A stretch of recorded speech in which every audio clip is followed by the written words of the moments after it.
साथियों, किस्मत मेरी मुट्ठी में नामक वीडियो में आपका एक बार फिर से स्वागत है। साथियों, आज का वीडियो विशेष रूप से आप लोगों के लिए है, हिंदू भाइयों के लिए है। जैसा कि आप सभी जानते हैं कि हिंदू धर्म में आए दिन कोई ना कोई तीज त्यौहार मनाए जाते हैं। तो जितने भी ये तीज त्यौहार हैं धार्मिक आस्था लिए हुए होते हैं, कोई ना कोई इसमें धार्मिक आस्था जुड़ी होती है। किसी में लक्ष्मी पूजन होता है, किसी में सरस्वती का पूजन होता है, किसी में हनुमान जी का या किसी और देवी देवताओं का पूजन अनिवार्य होता है किसी भी त्यौहार में। तो देखिए साथियों, एक मैं आपको ऐसा मंत्र बतला रहा हूँ जिसको आप याद करने के बाद में अगर एक माला नित्य प्रति जपेंगे और तीज त्यौहार को भी जपेंगे और उसका एक माला यानी कि 108 बार हवन करेंगे तो निश्चित रूप से आपके दिनों में परिवर्तन अवश्य आएगा।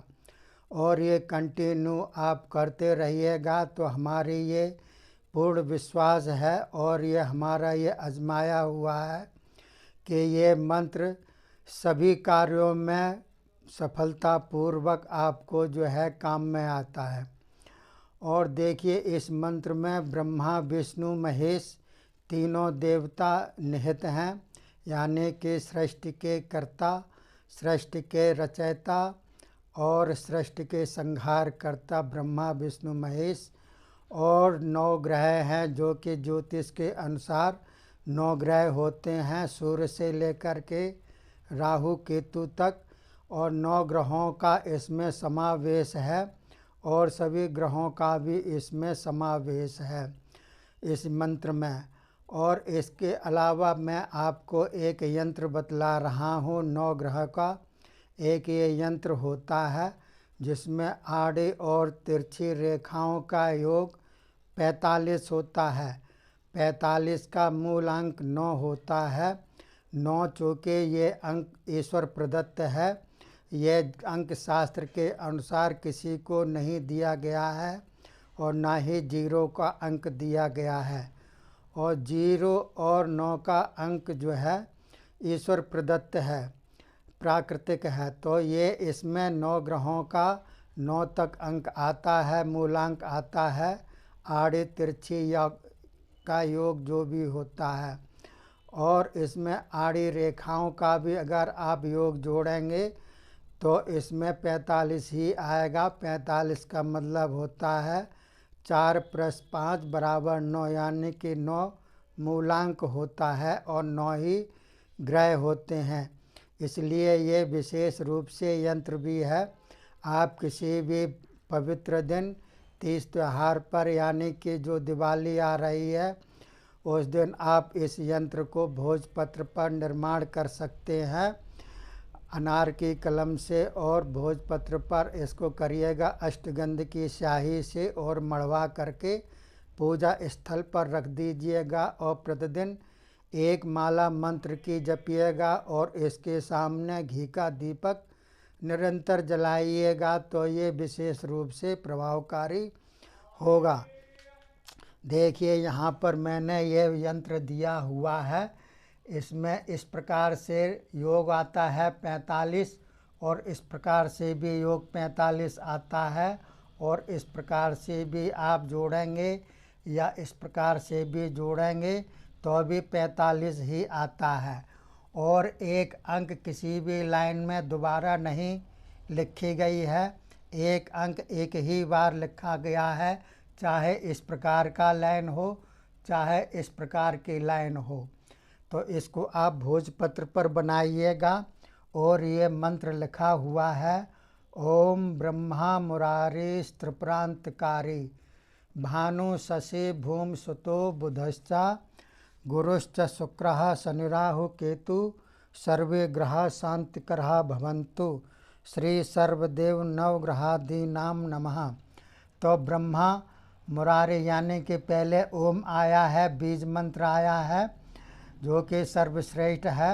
फिर ब्रह्मा मुरारी यानी कि विष्णु और त्रिपुरांतकारी यानी कि शंकर भगवान, भानु यानी कि सूर्य, शशि चंद्रमा, भूमि सुतो यानी कि मंगल, बुधश्च यानी कि बुध, गुरुश्च शुक्र शनि राहु केतु यानी गुरु शुक्र शनि और राहु केतु।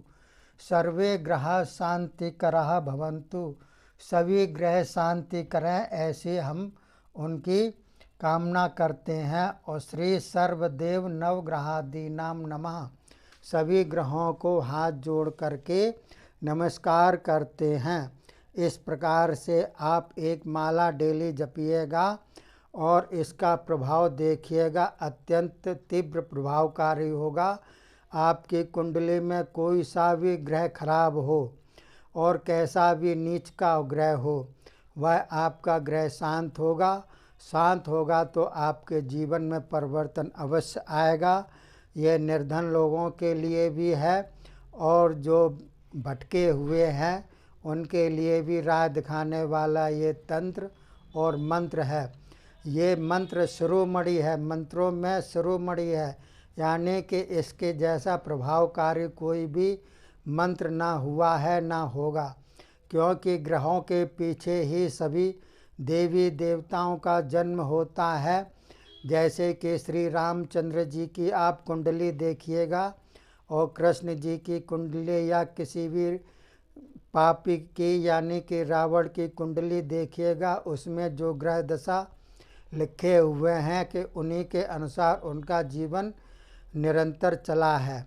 तो ग्रहों के पीछे देवी देवता हैं और ब्रह्मा विष्णु महेश ये तो भगवान ही है, ना इनका जन्म होता है ना मरण होता है। और ओम नाम जो कि सर्वोत्तम ध्वनि है, सबसे उत्तम ध्वनि है, सबसे भारी और सबसे हल्की ध्वनि है। इसी ध्वनि के अंतर्गत सभी ध्वनियाँ आ जाती हैं ओम में। इसलिए ओम की महिमा तो कोई बखान नहीं कर सकता है, देवी देवता भी बखान नहीं कर सकते हैं। तो इस यंत्र की और मंत्र की महिमा आपने आपको बतलाई है और आप निश्चित रूप से करिएगा और अपने मित्रों को भी शेयर कीजिएगा, जिससे कि वो भी लाभान्वित हों। वो अगर लाभान्वित होंगे तो उसकी भाग्य का कुछ श्रेय कुछ अंश आपको भी जाएगा। तो इसलिए परोपकारी सबसे बड़ी चीज़ होती है। निस्वार्थ भाव से मैंने आपको ये बतलाया है, इसकी आप पूजा करिएगा और घी का दीपक जलाइएगा सामने, और पद्मासन पर बैठ करके या किसी आसन पर सुखासन पर बैठ करके या सिद्धासन पर बैठ करके आप निरंतर करिएगा। पूर्व दिशा की ओर या उत्तर दिशा की ओर या ईशान कोण की ओर मुँह करके आप उसका निरंतर जाप करिएगा। 40 दिन के अंदर मेरा ये वादा है कि ये आपके जीवन में निश्चित रूप से परिवर्तन लाएगा। और कोई भी तीज त्योहार हो तो उसको 108 बार हवन अवश्य कीजिएगा और किसी श्रेष्ठ पंडित को भोजन कराइएगा। इस प्रकार से जब आप करेंगे तो निश्चित रूप से 100% आपको फ़ायदा होगा। इसी के साथ ही अपनी वाणी को विराम देता हूँ। जय हिंद, जय भारत।